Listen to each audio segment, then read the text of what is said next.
We decided that Rupert would kick off this morning, and so he shall. So, Terence, I want to start by explaining what I think the problem is that we're discussing, because I think if we try and summarize it and get it clearer, it should be easier to see how we're trying to bring together the idea of creation and imagination.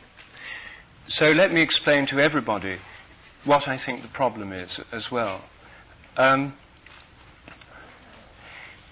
There's a crisis in science at the moment, a profound crisis which is going to change science as we know it. And the reason why the crisis is so profound is that two of the most fundamental models of reality that the West has ever known, these two fundamental models are both within science, and they're now in tremendous conflict. They've come into head-on collision. And this means that shock waves are going through the world of science. The existing worldview of science is an unstable combination of two great plates of theory, like continental plates crashing into each other. And where they meet, there are going to be major theoretical earthquakes and disruptions and volcanoes of speculation. The two models are concerned with the very basic nature of reality. One of these says that the basic nature of reality is permanent, that there's an unchanging permanence underlying everything that we know, see, experience, feel, and so on. And in classical mechanistic physics, Newtonian physics, that permanence is seen as twofold.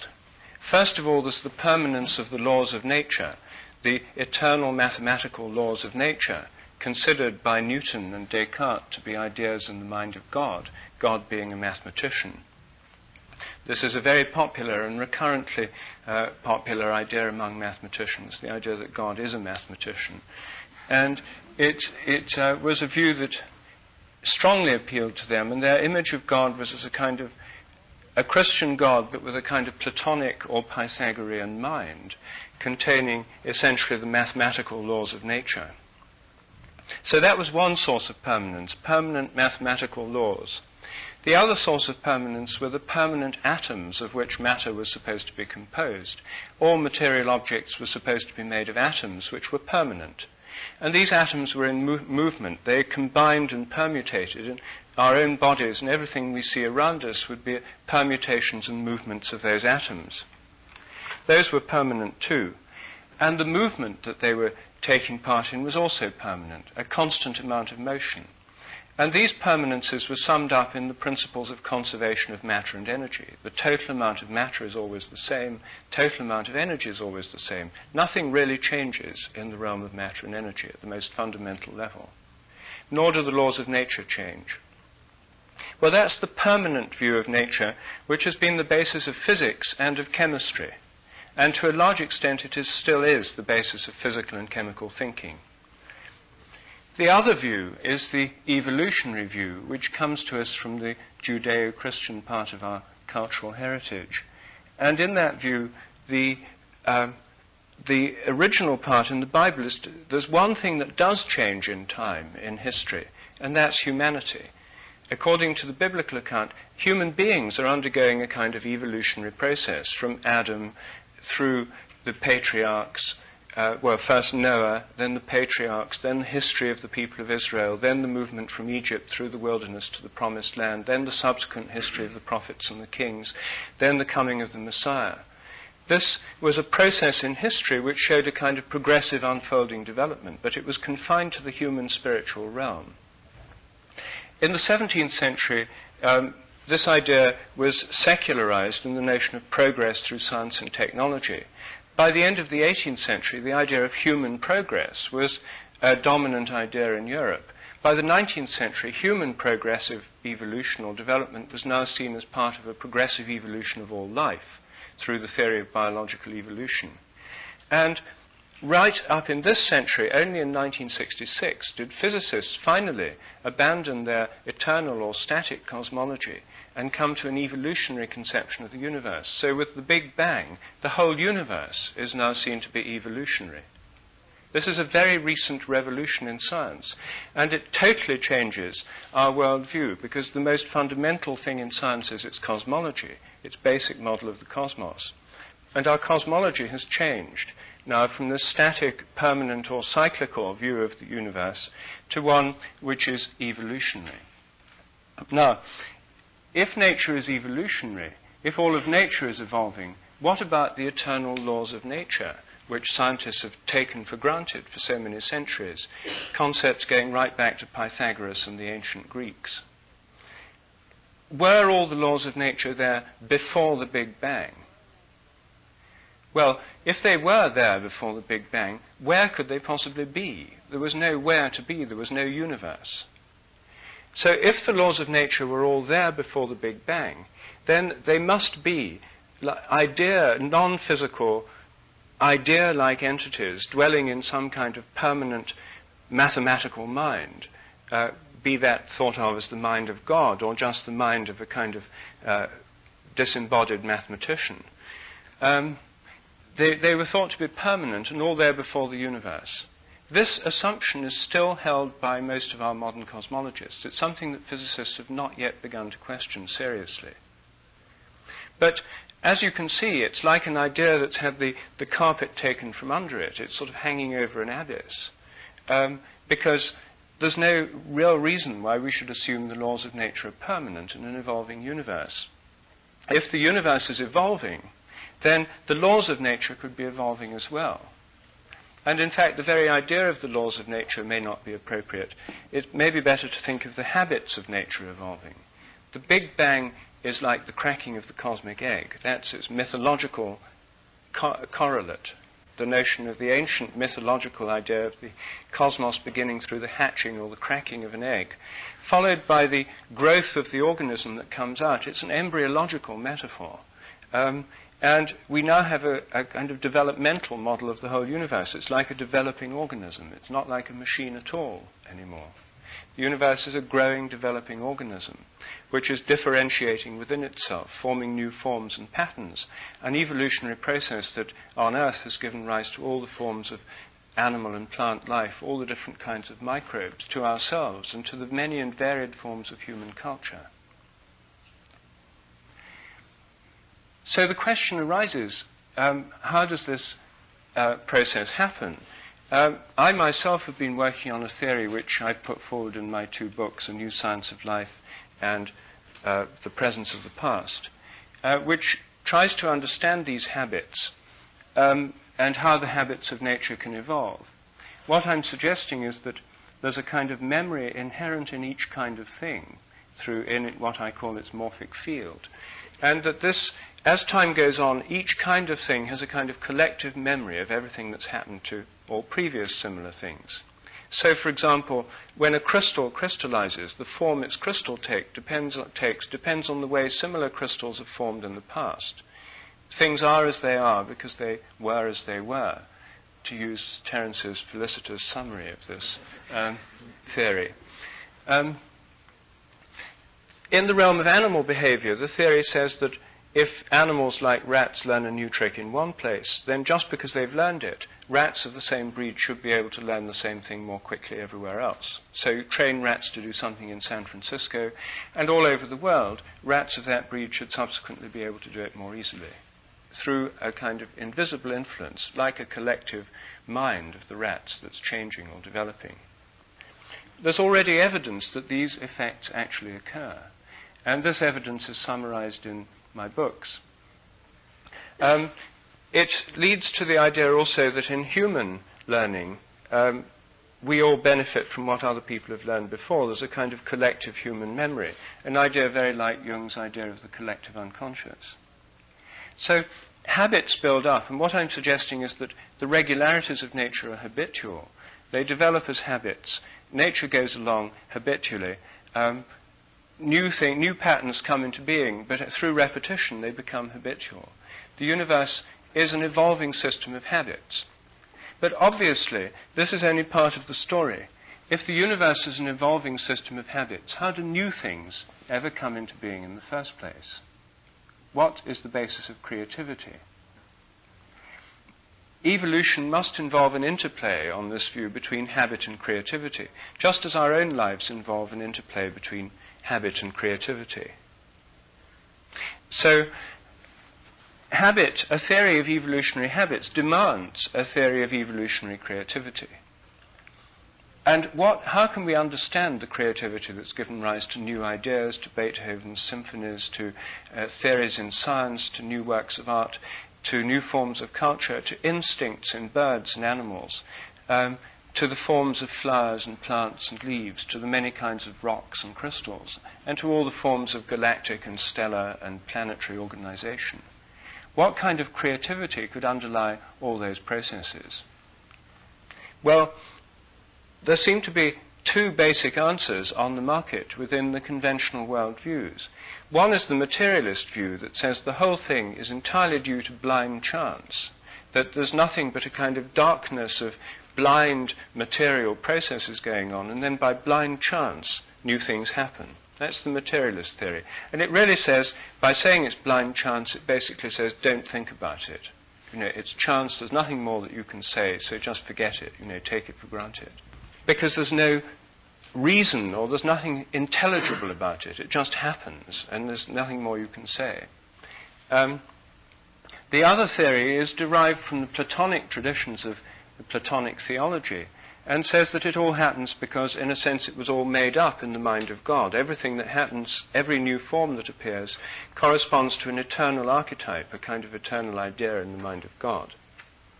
But if evolutionary creativity is creativity that keeps on happening, it goes on as the world goes on, it's going on now. It's not something that happened once in an act of creation at the beginning. If it's going on now, it may be entirely blind, but there may be another model for understanding creativity. The other model for understanding creativity, I think, is provided by our own imaginations. Our imaginations are not full of fixed Platonic ideas, which are always the same, like Platonic minds. They're ongoing, changing, dynamical processes with a kind of creative richness that always surprises us. So the question is, if nature is alive rather than dead, if the universe, if the earth have a kind of mind or soul of their own, if living organisms are in some sense mind-like, or if there's a mind-like process at work in nature, then how does this express its creativity? And so then the question is, could this creativity in nature be a product of the imagination of Gaia, of the Gaian mind? Could it be a product of the cosmic imagination? Could there be a kind of imagination working in nature which is similar to our own imaginations? Could our own imaginations be just one conscious aspect of an imagination working through the whole natural world, perhaps unconsciously as it works underneath the surface of our dreams, perhaps sometimes consciously? And could this ongoing imagination be the basis of evolutionary creativity in nature, just as it is in the human realm? So those are the questions that I wanted to raise and ask Terence to follow through on, because Terence has studied the imagination more than most of us. And in a sense, I regard him as somebody who has a deep understanding of the dynamics of the human imagination and of its wider importance. Well, certainly I think that the relationship between creativity and imagination is the place to focus if you want to understand the emergence of form out of chaos. Of all the arguments that you make in favor of the theory of morphic resonance, I think the most powerful one is this question, if the laws of nature are eternal, where were they before the Big Bang? It seems to me that just defeats the whole notion of eternal laws of nature, because you either have to hypothesize a kind of Platonic superspace in which, for reasons presumably unknowable, these were the laws that were present, or you have to somehow say that the laws of nature came into being complete and entire at the moment of the Big Bang. And it's very hard to see how laws of nature such as gene segregation and that sort of thing could exist in the situation of high-temperature physics and non-molecular systems that prevailed at the beginning of the universe. So my thinking about how pattern came to be in the universe has sort of taken all the orthodox positions and stood them on their head. And I think that's a useful place to begin. How would it be, or is it credible that perhaps what the universe is a kind of system in which more advanced forms of order actually influence previous states of organization? This is what is emerging in Ralph Abraham's work with the chaotic attractors. They are attractors. That means that they exert influence on less organized states and pull them toward some kind of end state. And for me, the key to unlocking what is going on with history, creativity, progressive process of all sorts is to place the state of completion at the end, but to see it as a kind of higher dimensional object which casts an enormous and flickering shadow over the lower dimensions of organization, of which this universe is one. So that, for instance, in the human domain, when we look at history, what we see is an endless series of anticipations.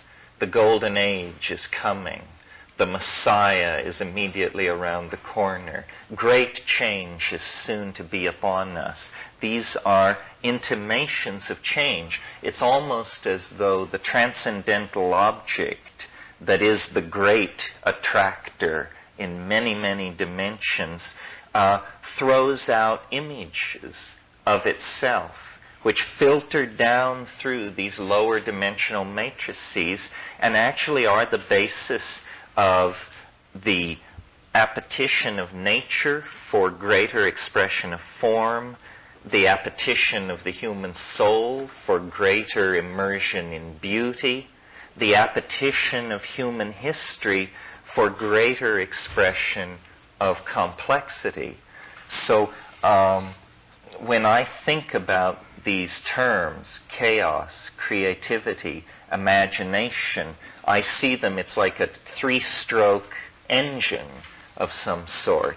Each impels and runs the other and sets up a reinforcing cycle that then stabilizes organisms, processes that are caught up in this, in the phenomenon of being. The phenomenon of being is this self-synergizing engine of out of chaos, through creativity, into the imagination, back into chaos, out into creativity, so forth and so on. And it operates on many levels simultaneously, so that the planet is undergoing a destiny.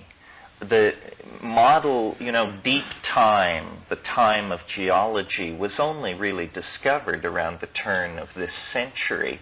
And it is cosmically ennobling to think of the universe as a thing of great age. But I think that it's time to put in place, next to the notion of deep cosmic time, the notion of chaotic, sudden change, cusp flux, and sudden perturbation. Because what deep time has revealed, as we've pushed our understanding of the career of organic life back 65 million years, 270 million years, what we see is tremendous punctuation built into the universe, in the case of the Earth, in the form of asteroidal impacts. This thing which happened 65 million years ago, nothing larger than a chicken walked away from it on this planet. So there's a strange paradox where, taking deep time seriously, the message of deep time is you may not have as much time as you thought, that the universe is dynamic, capable of turning sudden corners. So then the imagination becomes a kind of beacon. The imagination is, as it were, a scout sent ahead, or something which has preceded us into history, and in fact is a kind of eschatological object. It is shedding influence, the morphogenetic field, if you wish. If the morphogenetic field is not subject to the inverse square law of decreased influence over distance, then I, as a layman, don't see why, Rupert, we couldn't locate it at the conclusion of process. Because, one of the things that's always puzzled me about the Big Bang is it's a singularity. This is the term physicists use for it. This means theory cannot predict it, and yet it is necessary to make everything which follows from it happen. So you just say, there's no reason for this, we have no argument for this, but the rest of the theory needs it, so it's a singularity. And the immense improbability which modern science rests on, but cares not to discuss, is this: the belief that the universe sprang from nothing in a single moment. Well, if you can make that leap to believe that, it's very hard to see what you couldn't believe. That is almost the limiting case of credulity, I would think, So in order to save the phenomenon, I would propose a different idea, that, I think it is eminently reasonable, and it is that as the complexity of a system increases, so too does the likelihood of its generating a singularity or an unpredictable perturbation. So the pre-existent state of the universe I imagine to be extremely simple, an unflawed nothingness. In other words, the least likely situation in which you would expect a singularity to emerge. But now let's look at the other end of the historical continuum of the history of the universe. Let's look at the world we are living in, which is full of 106 elements, tremendous gradients of energy ranging from what's going on inside pulsars and quasars to what is going on inside viruses and cells, tremendous organizational capacity at the atomic level, at the molecular level, at the level of molecular polymerization, at the level of membranes and gels, at the level of cells and organelles, organisms, societies, so forth and so on. In other words, the universe at this moment is a tremendously complicated, integrated, multi-leveled, dynamic thing. And every passing moment, it becomes more so. This is what evolution, history, compression of time, what all these things are attempting to indicate, is the increasing complexity of reality. Well, then, is it not reasonable to suspect that if a singularity is necessary to explain this universe, that singularity must emerge rather near the end of the complexification process, rather than its beginning. You see, we simply have to reverse our preconceptions about the flow of cause and effect, and then we get a great attractor that pulls all organization and structure toward itself over several billion years. And as the objects of its attraction grow closer to its proximity, they somehow interpenetrate. They set up standing wave patterns of interference. New properties become emergent, and the entire thing complexifies. Well, to my mind, this is the divine imagination. This is what Blake called it.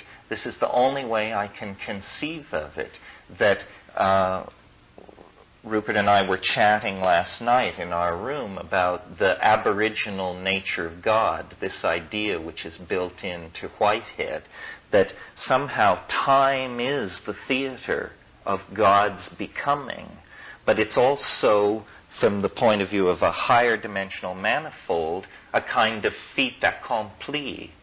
And this is no contradiction, or if it is, it's all right, because in these realms of higher ontology, you're always asked to avoid closure and hold the notion of a coincidentia positorum, a union of opposites. The thing is both what it is and what it is not, and yet it somehow escapes contradiction, and that's how the open system is maintained.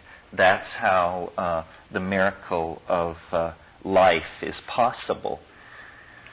So I sort of think of the divine imagination as the class of all things both possible and beautiful.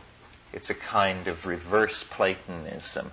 The attractor is at the bottom of a very deep pit into which all phenomena is cascading and being brought into a kind of compressed state. This is happening in the biological realm through the career of the evolution of life, which paleontological data makes clear. But it's also simultaneously happening in the world as we experience it within our culture. In other words, what we call history. History is the tracks in the snow left by creativity's wandering in the divine imagination. And if you are a student of theories of history, you know that these tracks in the snow, what is taught in modern universities these days, is that these tracks in the snow are going nowhere. The technical term is trendlessly fluctuating. And we're told that history is this kind of process. It's trendlessly fluctuating. It goes here, it goes there. It's called a random walk in information theory. It means you just wander around. And, well, it's very interesting. Now we begin to see through the marvel of the new mathematics that random walks are not random at all. That a sufficiently long random walk becomes a fractal structure of extraordinary depth and beauty. So you see, really what has to happen partially this weekend is for us to see chaos not as something that degrades information and is somehow the enemy of order, but rather chaos is the birthplace of order. Chaos is not the problem, chaos is the answer. It's the inability to surrender that is the major cultural problem. This is because everybody's personality is structured around the male ego, this tumorous growth that has come upon us since the collapse of the Gaelic worldview that was practiced in the ancient Middle East. This shift of emphasis from collective tribal values to the me values and away from partnership and toward domination is typical of the resistance of this need to surrender to the imagination. It amazes me. I was somewhere recently, and two people who I didn't know were sitting at a table next to me in a restaurant, and one of them was explaining to the other one something about the dynamics of the atmosphere. And the person to whom it was being explained was very intently trying to understand this complex phenomenon. And I thought to myself, amazing. These people go at this as though the weather wouldn't happen unless they understood its functioning. And they place great importance upon it. We each place great importance upon our own ability to understand reality, as though you were an understudy for God or something, so that if anything happened and they tapped you, you'd be able to say, that's all right, I can handle it, I understand thermodynamics and all this stuff. No problem.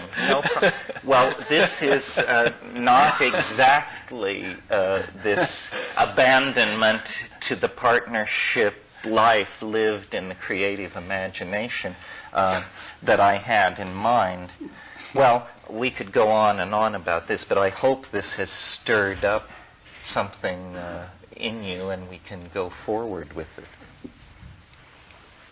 Well, I think I'm very interested that you start your description of the imagination from the cosmic attractor, or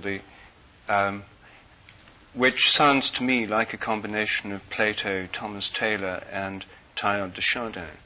It's the idea of the omega point in Teilhard de Chardin is the attractor of the whole evolutionary process.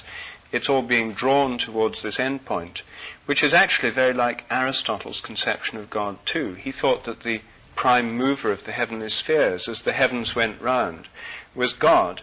The heavens were not being pushed by God, they were being pulled by God, who was so attractive that the motion of the heavens was kept eternally, especially in the outer spheres, in very fast rotational movement.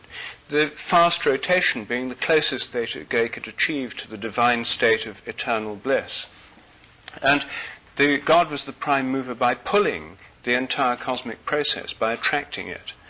So I think that this idea of attraction, it has ancient roots. It's something that in this century has been brought out by Teilhard de Chardin. I think actually we have to have some notion of an attractor for the evolutionary process of the cosmos. And this has now actually become part of common discussion through the anthropic cosmological principle, which is the idea of the whole cosmic evolution being, in some sense, designed so that it could give rise to human cosmologists. This is the conception, this is the form the argument usually takes within cosmology. The argument is the cosmos must be such as to have allowed the evolution of carbon-based life on at least one planet, and then to allow the evolution of human intelligence so that we cosmologists could be around to discuss it. Well, this in a sense is a fairly obvious point to make. You wouldn't think it was very controversial, but it is, because it implies that there's some purposive organization in the cosmos that's given rise to cosmologists. And other people as a kind of byproduct. Well, this is what they're busy talking about in modern cosmology, the anthropic cosmological principle. If there is an attractor in the evolutionary process, then I think, which I think there must be, I agree with that, then the question is, how does it work in the process of evolutionary creativity? One way is to make this attractor a kind of Platonic mind in the future, which is what Terence, you seem to be doing, making it the old Platonic mind containing all possible forms and archetypes somewhere out there in the future. And then this somehow interacts with what's going on now. The way I understood it from Terence's description was that there's an ongoing system in the cosmos, in the world where we are now, an ongoing system of habits built up through the past and what's happened in the past. And habits have a certain density. I mean, matter is, in a sense, dense because it's so deeply habitual. There's a sense in which habits are the basis of the kind of density and the sheer materiality of the natural world, and its sheer resistance to the imagination. The fact that everything's so deeply embedded in habit. And then, left to themselves, of course, habits would just fossilize and the whole world would just become intensely, repetitively habitual. But they can't be left to themselves because there's other active process going on, which is the cosmological expansion associated with the continued presence of chaos within the universe, which means that habits are permanently, or all the time, or at least intermittently, being disrupted by unexpected accidents like asteroids hitting the Earth. Or, as we see in our own lives, our habits are permanently being disrupted by unexpected accidents. This creates new conditions, new possibilities, vacuums where new things can happen. And somehow, as I understood it, between this, the needs, the vacuums, the ongoing crises of the present, the problems, the tensions, these then somehow interact with the cosmic attractor, and it's as if sparks pass between them. What's the situation or the problems now attracting to themselves those aspects of the divine mind which are appropriate to the present circumstances, creating a kind of imaginative penumbra around what's actually happening, a whole realm of the imagination related to what's going on, just as our own imaginations are related to what we're interested in. Our own dreams reflect our own preoccupations and interests and drives and hidden motivations. So the imagination working in that way by a kind of spark between this divine mind or cosmic attractor and the present situation. Well, that's what I understood you to be saying. And I think that's all right, except that I myself find it more interesting to, instead of say everything that can possibly happen is already there, which is in a sense a way of denying creativity. It says that creativity is simply the manifest of a future potentiality or possibility, which is also at the same time eternal. Because the future of the cosmos must at least have endured as long as the cosmos. And in a sense, the final unified attractor is in a sense a reflection of the primal unified state of the Big Bang. The two have a symmetrical relationship to them. They're part of a familiar model of history in which the end in some sense reflects the beginning, or in which the end in some sense is the beginning at a higher turn of the spiral, whichever model one prefers. But I'm interested in the possibility that the imagination isn't all there, all worked out in potential in advance, but rather that the world truly is made up as it goes along. And this is something that I think in Bergson's book, Creative Imagination, he very strongly emphasizes that evolution implies ongoing creativity. And we'll do anything we can to avoid this notion because it's so extremely difficult to conceive of ongoing creativity. You either have this tendency to reject the question and say, well, it's ongoing creativity, but it's entirely random, so you can't think about it, or substitute some kind of Platonic realm for creativity where it's all there already, in some sense.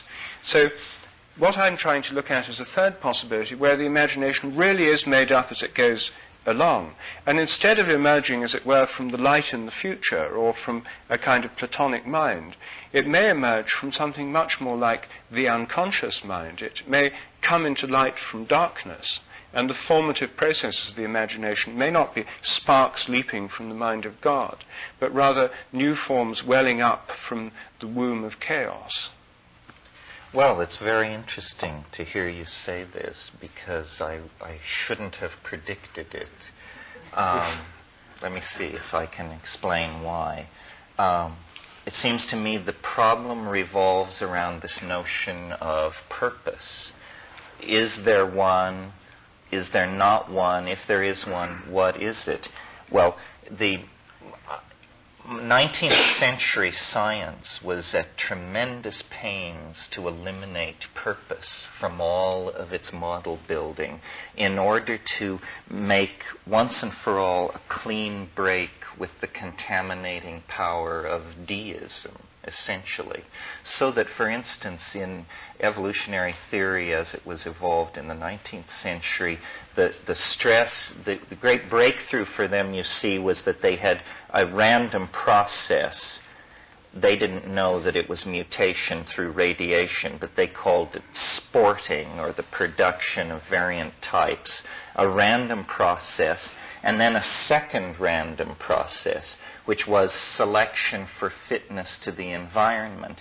And you run these two random processes head into each other, and out of it emerges exquisite order. Animals, plants, ecosystems. So they said, you see, we have no need for God or purposes or divine plans. We show that out of the chaos of the moment emerges order.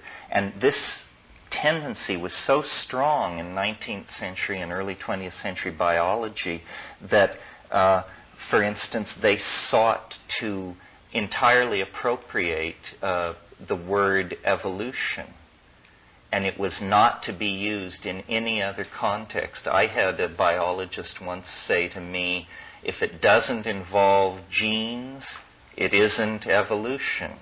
So you cannot talk about the evolution of the novel, the sonata, socialism. It has to involve genes. Well, largely through the work of Eric Jansch, who we mentioned last night, this was overthrown. I don't believe that everything is finished somehow in some deterministic sense at the end of the cosmos, but I do believe that there is some kind of intimation of purpose that keeps peregrinations of processes through time from simply becoming random walks. If you believe that all of the imagination is being made up in the present, then you're back with the trendlessly fluctuating theorists of history. Because if none of it exists in the future, then there is no compass point upon which to fix to guide the process forward. Now, I know you're familiar with C.H. Waddington's idea of creodes. And for me, that's been the way to preserve your intuition of that it's all being made all at once, and my strong intuition, and I think the logical necessity for this compass point in the future. And the way you do it is you say that the universe is not determined in what will happen, what will undergo what Whitehead calls the formality of occurring, but rather the universe is determined in the way I mentioned last night. Time is a topological manifold over which events must flow subject to the constraints of the manifold. And I call the surface of the manifold novelty, and believe that we can say where in history great outbreaks of novelty occurred and so forth. But that is not what's important for this argument. What's important for this argument is that without knowing any of its content, we can place the novelty of novelties, the novelty to the nth power of novelty.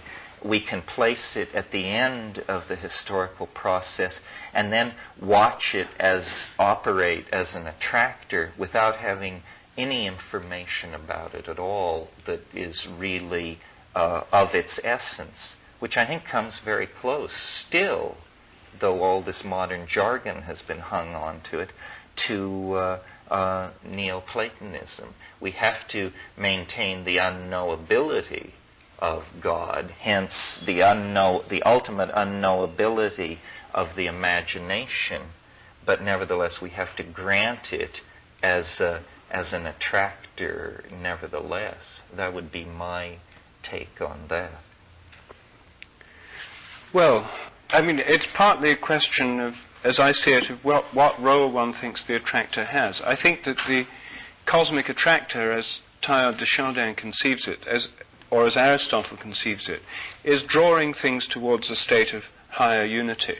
That's how you could express it. Mm-hmm. So one could say there's a process that attracts the entire evolutionary process of drawing things towards states of higher unity.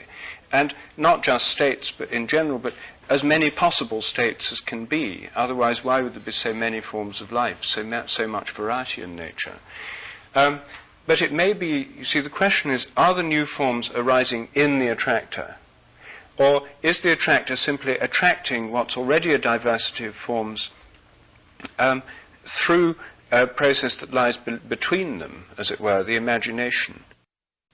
I think that creativity seems to involve, the Jungians talk about the welling up of forms from the unconscious. And it's as if there's a kind of creative process like welling up or boiling up of new forms in incredible diversity. And they're forms which are conditioned by memories of what have gone before and existing habits. But they're forms which make new syntheses, new patterns.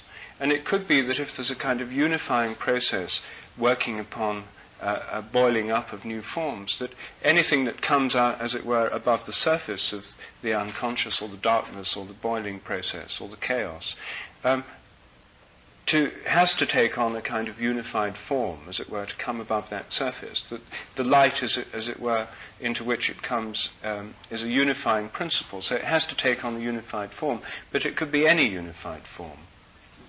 And as long as it's a kind of unified form, because it's a unifying principle into which the creativity is occurring or tending. I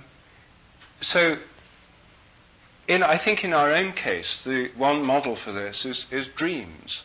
That dreams involve the appearance of these strange stories and narratives and symbols and images, which we don't create with our conscious minds. In fact, we usually just forget the whole lot, this wonderful display of psychic creativity that happens to each of us nightly is usually just forgotten or disregarded. But when we remember our dreams, they're bizarre and unexpected. It seems almost impossible to have an expected dream. And most of them have a continuous element of surprise somewhere hovering around them. And this curious feature of dreams, and it raises the question of where how they come from. The Jungians would say that they come from some structuring process in the darkness of the collective unconscious. And they'd see that as separate, a kind of imagination of matter or imagination of the psyche, not a kind of descent from some higher world, but a welling up from a... And so what I'm interested in is that the human imagination obviously works through dreams. It works during discussions, through language, through conversations, through fantasies, through novels, through our dreams, our aspirations, through advertising. And it also is revealed through psychedelics in a particularly extreme form. Now, in what sense is this imagination that we actually know about, that we know about from experience, related to the imaginative creative principle of nature? Is Gaia, as it were, awake on the side that's in the sunlight, and in the side that's in the darkness as it rotates, dreaming? At night, are the plants, the animals, the whole ecosystems, the oceans, in some sense, in a dream state, when dreams and spontaneous images of what might be possible come to them? So, is there a kind of Gaian dreaming, and does it happen on the night side of the planet? Is the imagination, as it were, located? How is it rooted in cosmic events? I mean, what would the Gaian mind feel like? What form would a Gaian dream take? Or what form would a Gaian psychedelic experience take? That's how I'd like to know how you're thinking of it. I think a Gaian dream would be human history. That human history, perhaps it isn't that the planet sleeps each night, but that perhaps it's been sleeping for 50,000 years and is having a dyspeptic dream that causes it to toss and turn. But if it could only awaken from that dream, it would just shake its head and say, my God, I don't know what it was, but I hope it doesn't come back. That human history has that quality. I mean, James Joyce should be mentioned here, saying, history is the nightmare from which I'm trying to awaken. And the whole structure of his novels, the integrating of historical data with daily newspapers and this sort of thing to give reality the quality of a dream. I think your mentioning of the psychedelics is important. You said it was an extreme and intense example of this. I think that it's so intense and extreme an example that it argues strongly that that the imagination is not the human imagination.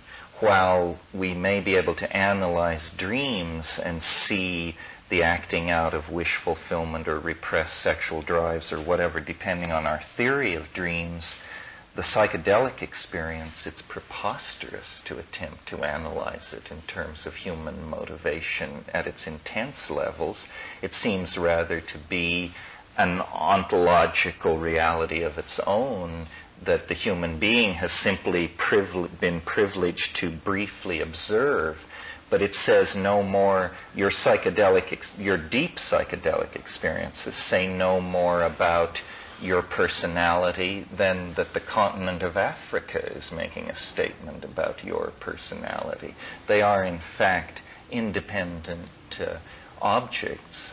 To my mind, the divine imagination or the imagination is the source of all creativity in our dreams, in our psychedelic experiences, in the jungles, in the currents of the ocean, in the organization of protozoan and microbial life.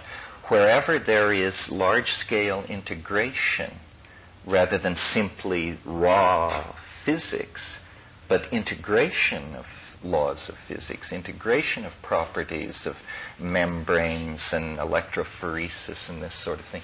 It is the creative principle. Beheld. So do you think then that in psychedelic experiences you're actually tapping into, tuning into, or experiencing something of the Gaian or the cosmic imagination? Absolutely.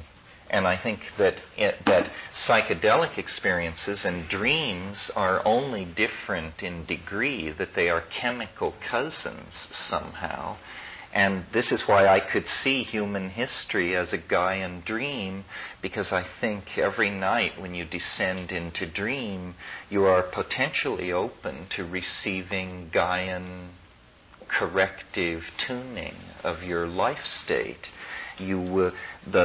The whole thing is an enzyme-driven process. We are like an organ of Gaia. We are the organ which binds and releases energy. A liver cell doesn't need to understand why it binds and releases enzymes of the liver. We bind and release energy for reasons perhaps never to be clear to us, but which place us firmly within the context of the Gaian mind. We have been chosen out. And this is not something to have great hubris about. I mean, indole acetic acid has been chosen out in plant metabolism to play certain roles. We have a role, but our role seems to be a major one. We are like a triggering system out of the general background of evolutionary processes mediated by incoming radiation to the surface of the earth and then natural selection. Suddenly we come with an epigenetic capability. We write books, tell stories, dance, sing, carve, paint. These are not genetic processes. These are epigenetic processes. And they bind information and express the Gaian mind very well. As an example of how willing I am to introduce or to entertain this idea concretely, I've been talking to a lot of people about ecological crisis and the fate of the world and this sort of thing.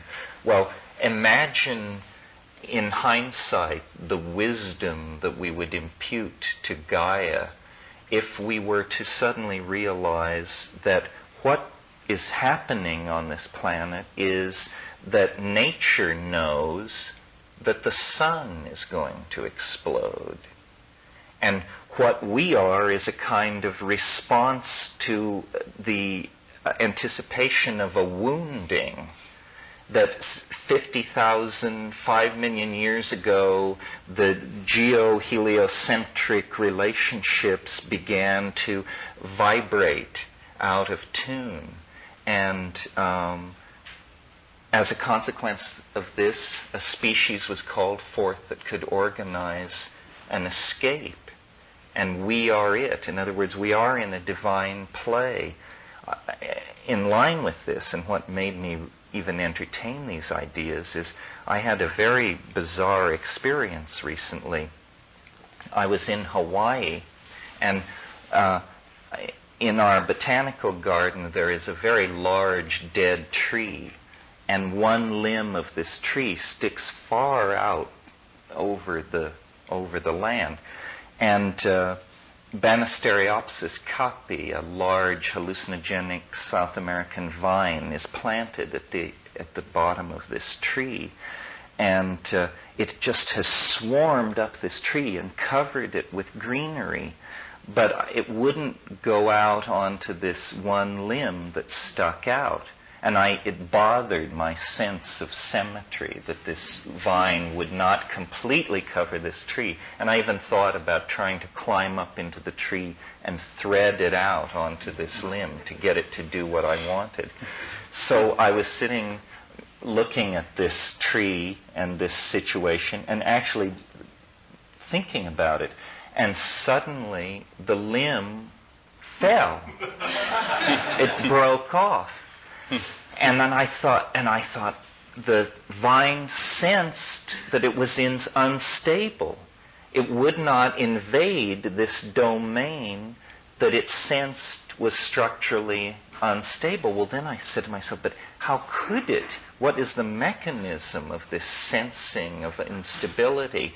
And a friend of mine said, well, perhaps the wind impacts on weakened wood differently than on unrotted wood, and perhaps rhythms in the tree tell it to stay away from him.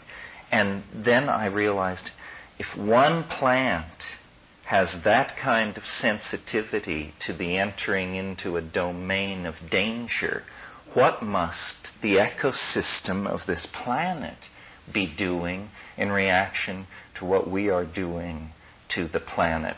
So I see the reason this relates to the imagination is because I see ourselves in communication with the imagination. It is sending images back into the past to try and direct us away from areas of instability. It really is, the Gaian mind is a real mind. Its messages are real messages, and our task through discipline, psychedelics, attention to detail, whatever we have going, is to try and extract this message and eliminate ourselves from the message so that we then can see the face of the other and respond to what it wants. So it isn't for me a philosophical problem. It's a problem that relates to the politics and action that we take as a collectivity and as individuals. Just one more reflection on that. You see, if we tune in through our own imaginations to the Gaian mind, which certainly seems to me an attractive idea, and I think fits quite well, perhaps, with dreams, psychedelic experience, imagination, and so on. The question for me is this. We can relate to the Gaian imagination, let's take that for granted. But then, how is the Gaian imagination related to the imagination of the solar system, and that of the solar system related to the imagination of the galaxy, the imagination of the galaxy to the imagination of the cosmos? And then, how is that related to what we could call the imagination of the cosmic attractor, or God the Father, or Well, the cosmic I'm Christ. not sure that I want to follow you into the cosmic Christ. For me, the mind of the solar system, I think there should always be some physical stuff to hang these things on. The Gaian mind is not a problem. The Earth teems with life. A Jovian mind is not a problem, because the complex chemistry, the metallic behavior of gas ices under pressure, and all of this stuff seems to me to place enough cards on the table that mind could well emerge in that situation. Similarly, the oceans of Europa, there are a number of places in the solar system where there's enough complex chemistry that I can imagine these very large self-reflecting entelechies to get going over billions of years. But to move from that to the hypothesis of a continuous hierarchy of minds out to the level of the galactic mind, you have to ask hard questions. I mean, how long does it take the galactic mind to think a thought? Does it do it instantaneously via morphogenetic fields? And if so, then what are the transducing and signal sorting filters through which it goes? If it does it through light, then to say that its thoughts are vaster than empires and more slow is to suggest that they're very high-speed phenomena indeed. Empires come and go by the thousands before a galactic thought could reach from one side of itself to the other. But I think that if we're thinking of galactic imaginations in the basis form, one would be all the probabilistic processes and the stars and everything within it. If the communication is instantaneous, which it may be, or if it isn't, we don't really know, because I think a factor which changes everything is the discovery of dark matter, the fact that 90 to 99% of the matter in the universe is utterly unknown to us. This recent discovery effectively tells us that the whole cosmos and every material thing in it has a kind of unconscious, a material unconscious, an unknown dark realm which conditions everything that happens, the shapes of the galaxies, their interactions, and what's going on. But it's utterly unknown to us. And so we've now got a kind of cosmic material unconscious which could play the same role as our own unconsciouses. And so your search for the basis of the imagination in the known phenomena of physics in the visible realm is certainly an important one. But the fact is that there's so much more that physics itself has revealed which is there and could be the basis of any number of processes. Yes, I assume that psychedelics, for instance, somehow change your channel from the evolutionarily important channel, which is giving traffic reports, weather reports, and stock market reports, to a channel which is playing, the classical music of an alien civilization. In other words, we tend to tune to the channel which has big payback in the immediate world, but that there are these other channels of the imagination, not so tailored for human consumption, seems obvious to me. I think that you're right. I mean, the memories and hence all objects of cognition are not in wetware, the wetware of brains. It's somehow plucked out of a superspace of some sort via very subtle quantum mechanical transductions that go on at the molecular level in the brain. The divine imagination is the reality behind appearances. Appearances is simply the local slice of the divine imagination, but what you want is a kind of map or a global overview. Well, perhaps we should open this up if people have something they would like to say. This man leads the way. Well, of course, you've fired every neuron in my brain. I have a somewhat different view of the problem of the eternal scientific laws. In my opinion, the question of did these laws exist prior to the Big Bang is a non-question. It's like the old Zen question of what happens to your fist when you open your hand. Because in my view, these scientific laws are not objects in space and time.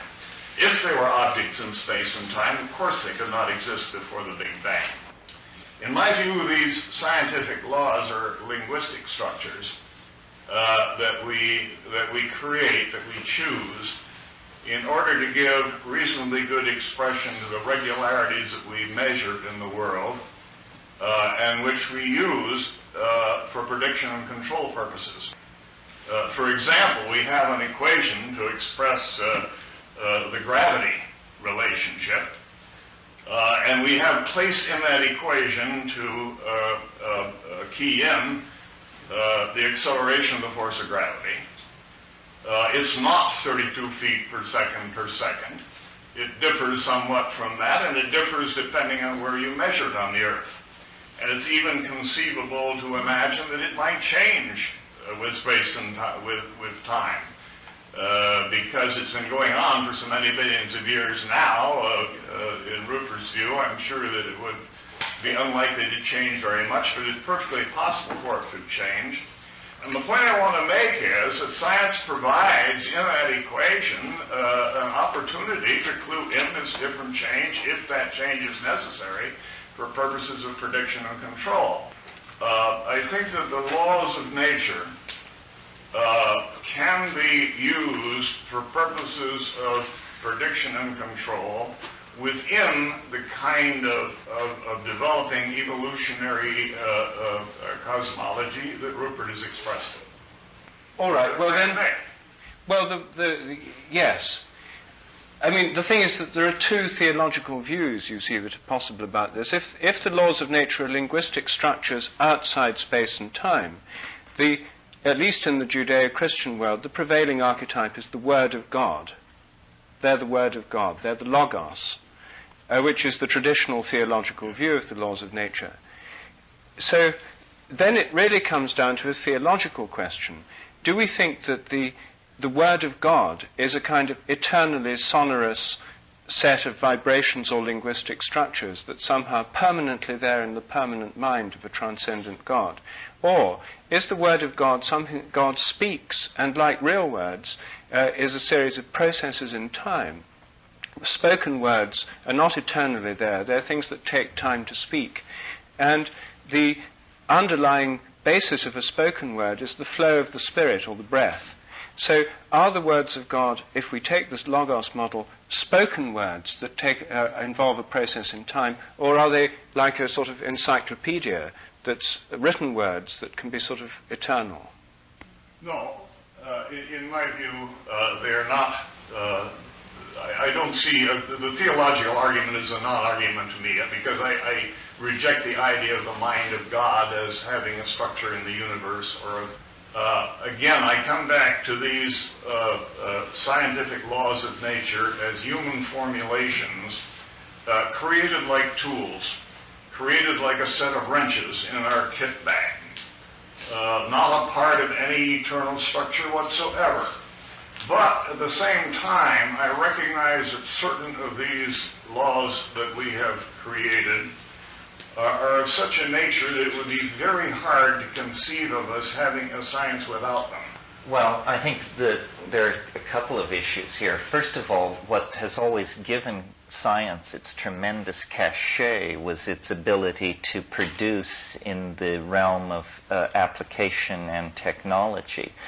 So I agree with you that these things are like wrenches, but that is not at all satisfying to a philosopher of science who doesn't care about the application, but wants to know, is this or is this not in fact so? Rupert is suggesting that laws are habits, and that habits change over time. They're incremental. Therefore, in his view, no law is in fact a law. It's a tendency or a creeping gradient of some sort. Now, the argument for this is that we've only been measuring the constants we use to describe the universe. We've only been measuring them for 100 years on one planet. We say that the speed of light is 186,000 miles per second, and we've measured it on one planet for 100 years, and we extrapolate this statement to the entire cosmos. If, in fact, laws are local and invariant, then this is going to be a hard swallow, because it makes science no more than a series of localized opinions. It turns science into folklore. The thing that personally I find a personal discovery of, and I don't think it comes from reading outside, is just a realm of pure geometric possibility, of pure form and symmetry. And this seems to me the underlying Pythagorean or Platonic concept, and that it does exist outside of time, and that it's some sort of template off of which possibility hangs. And that what undergoes the formality of actually occurring resonates against this template, and also most likely resonates against what has been materially manifested, so that it's going further time. Yes, well, I agree with what you're saying about a template. I mean, this idea of a topology that I want to put out. Rupert and I were, again, last night after the meeting, talking about the idea of God as a mathematical mind had come up, and I was saying how much a mathematically minded God would miss, how impoverished that concept is, because the primary qualities of experience, which are color, light, tactility, and then even subtler things like appetition for the past and the future. And so all of this would be eliminated from the idea of the mathematical God. In a way, the way I see it is it's almost as though there is a wire frame. Yes, that the future is almost a kind of mathematical wire frame, and that's what God, quote unquote, knows in eternity. But the whole point of the game is into this wire frame flows the living richness, the perverse creativity, the unpredictability, the perturbations, the interference patterns that create them, the living fact of the felt presence. And then that wave of complexification dies down and leaves in its wake the fossil imprint of its passage, which is memory. So you have, the wire frame, then the moment of interface of the wire frame with the memory, which is what we call the present, which is absolutely what's happening, the richest part of it, and then the wake, the shock wave of the eschatological moment of the now, which is just the historical record of its having occurred. I always think in terms of politics, so I want to weld us into not three disparate points of view, but a movement with a forward thrust. So I've suggested that what you're witnessing is the birth of geometric compressionism, or morphogenetic compressionism, or psychedelic compressionism, depending on which one of us is talking. I'm sure you can figure out who is who. But the idea is drawing together that a new phenomenon has been discovered in the universe, which is its drawing togetherness, its tendency toward cohesion, its tendency to move toward greater and greater states of wholeness, and not incrementally, but in sudden, highly punctuated stages that allow phenomena like history or the 20th century to come into being. These are great leaps forward toward this cohesion that nature pushes toward. And as I said, I don't think that it's millions of years in the future. I think this millions of years in the future stuff was a very brief phase in scientific discourse, and that as organisms, what we need to come to terms with is the chaos, the turbulence, the turmoil, the ephemerality, and the high-stakes nature of the game. You know, even if no asteroid strikes the Earth, each one of us in this room will die. And so life is guaranteed to be interesting, even if you don't live in one of these epochs when there is asteroidal impact or geomagnetic reversal. Nevertheless, the ultimate challenge is built into the biological script. We each have our own apocalypse, and so I think we should live life in anticipation of it. This gradient mind that you referred to. Gaian mind. Oh, Gaian mind. Gaian mind. What is that? Well, it's the notion that, for me, and I'm sure Rupert has a different notion, but for me it's the notion that the Linnaean species are an illusion of the classificatory impulse of the human mind, and that really what we have on this planet are not distinct species, but levels and levels of gene swarming and control, and that intelligence, creativity is such a positive adaptation for any biological system that possesses it, that I think the planet wouldn't have waited 5 billion years to allow self-reflecting intelligence in an organism such as ourselves. I think probably self-reflection arose in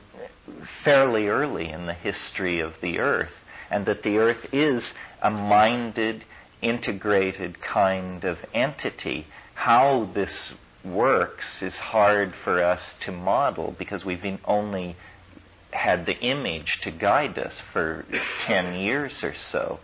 But the planet thinks, it perceives, life has appetition for more life and for an extension of itself, and the best strategies are cognitive, so that all of these things that we see happening on the planet that we take to be miraculously ordered results of random processes may actually be the result of the creation of a great engine of cognition, that history is the thought of Gaia, biology is the musings of geology, and so forth and so on, that we have been wrong to claim consciousness as the unique capacity of human beings. It is, in fact, a general property of organization, and the larger the organization, the more conscious it may well be.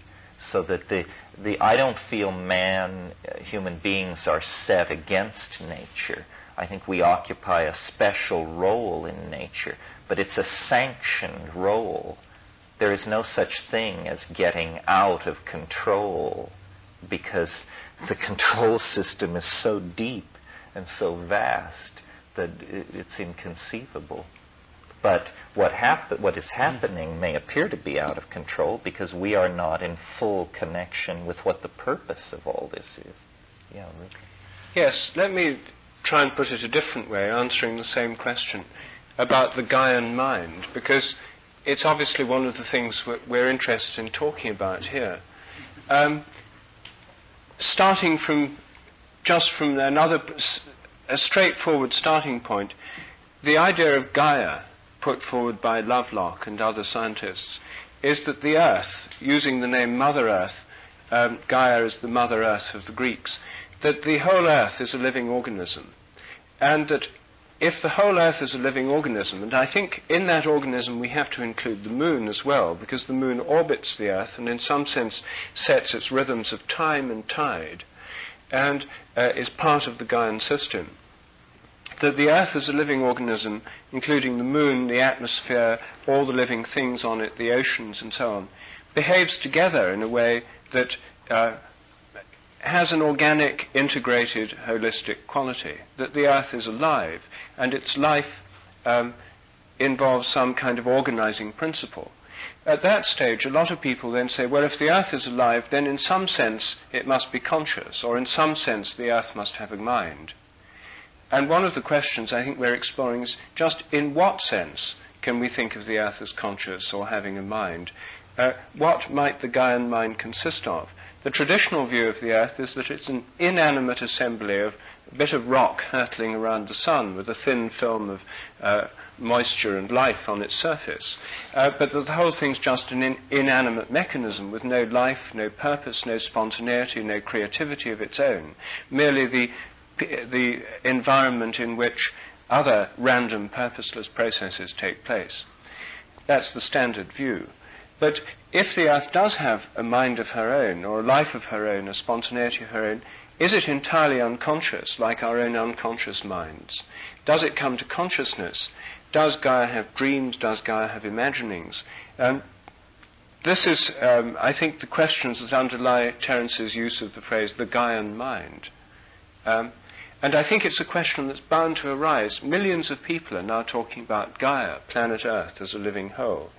And the question really, one of the questions we're exploring is what kind of mind would this living whole have? Does this living whole have a mind at all? Is it just blind, instinctive? If it has a mind, does it have an imagination? And if so, what kind of imagination does it have? How much is that imagination colored by mathematical principles or geometrical forms which may permeate the whole universe? How much of it spontaneously arises on Earth in the evolutionary process? How much is it related to the cosmic imagination throughout the whole cosmos?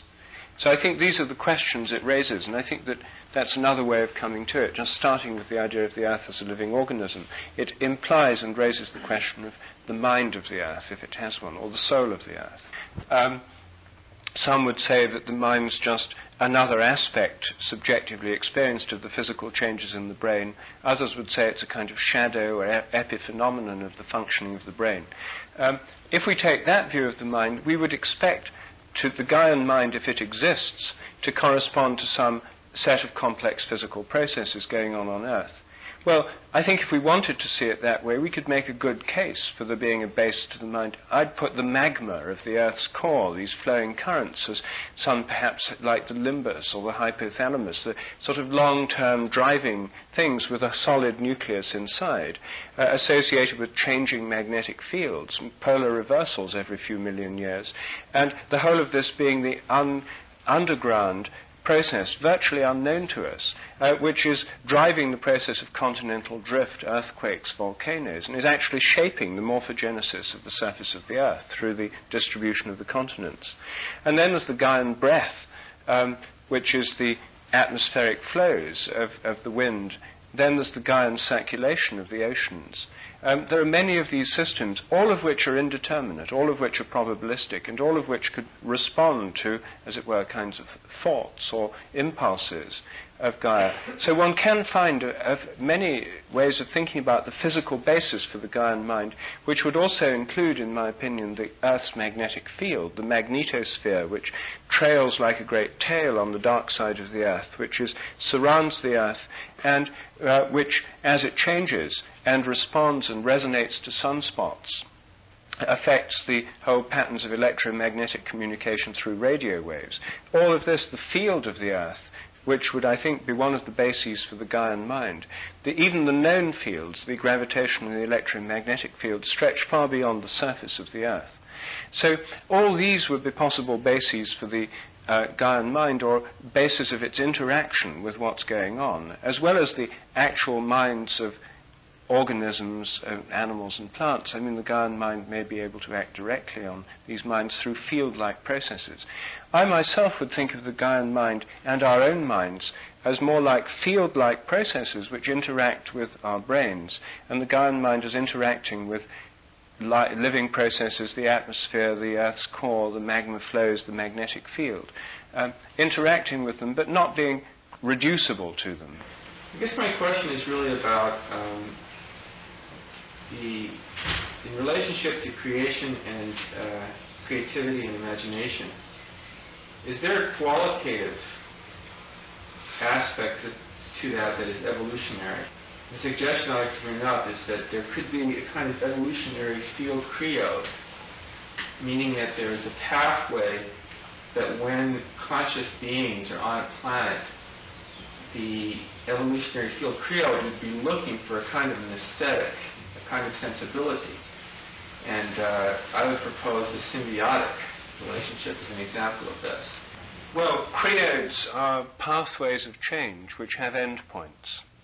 And for those who've not been following the literature on creodes, the idea is when an embryo develops, for example, a liver, a group of cells develop into your liver, another group of cells develop into your kidneys, that the pathways of change they go through are attracted towards an endpoint, which is the mature kidney or the mature liver, that they're drawn towards that. And this pathway of change drawn towards an endpoint is called a creode. It's considered to be an object within a morphic or a morphogenetic field. Now, if there's the idea of the cosmic attractor and the idea of an evolutionary creode, as I understand what you're saying, is that one could say the entire evolutionary process of the Earth, or even of the whole cosmos, is a kind of creode, and Terence's description of the cosmic attractor would be the end point of the evolutionary creode.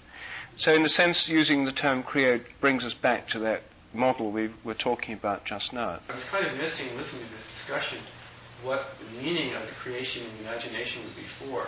What is the purpose of this object? What is the fulfillment of it? Can I take a shot at Yes. this?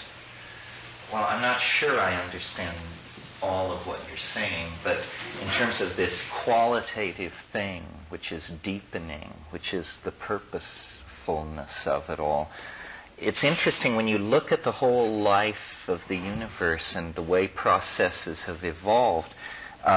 There is a tendency that has been going on for a very long time that has been accelerated at each step.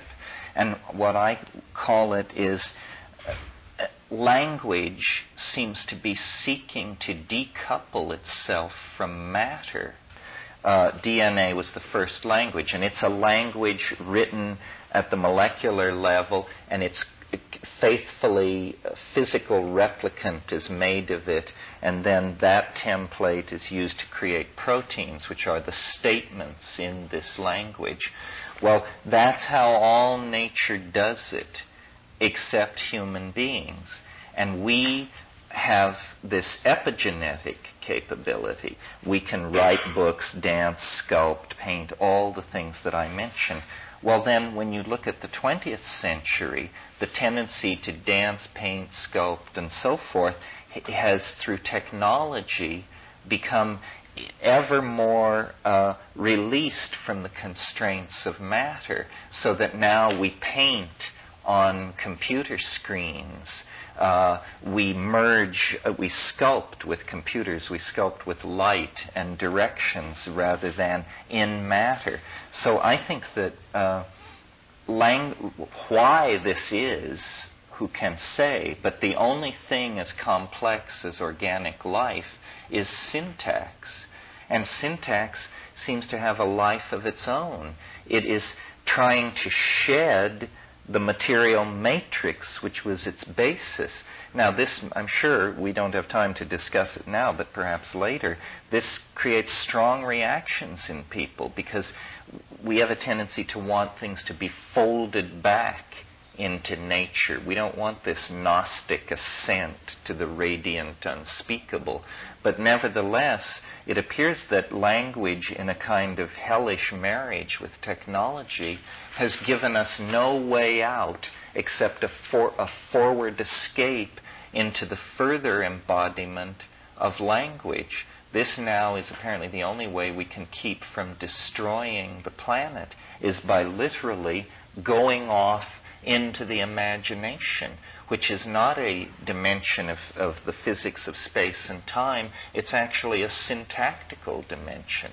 So the integration of media and human beings and creative processes like CAD/CAM and this sort of thing seem to me to say language is shedding the primate body that gave it epigenetic articulation in much the same way that language shed the rest of organic nature when in one part of itself it moved off into the potential for linguistic expression that our biological organization makes possible. So for my money, language is on a journey to the eternal imagination through the process of creativity, having begun in chaos and having a kind of inevitable end in chaos, more properly, revisioned, remet, re-understood. Well, perhaps we should break for lunch. It's after lunch. Thank you very much. This was very useful, I think. I hope you enjoyed it.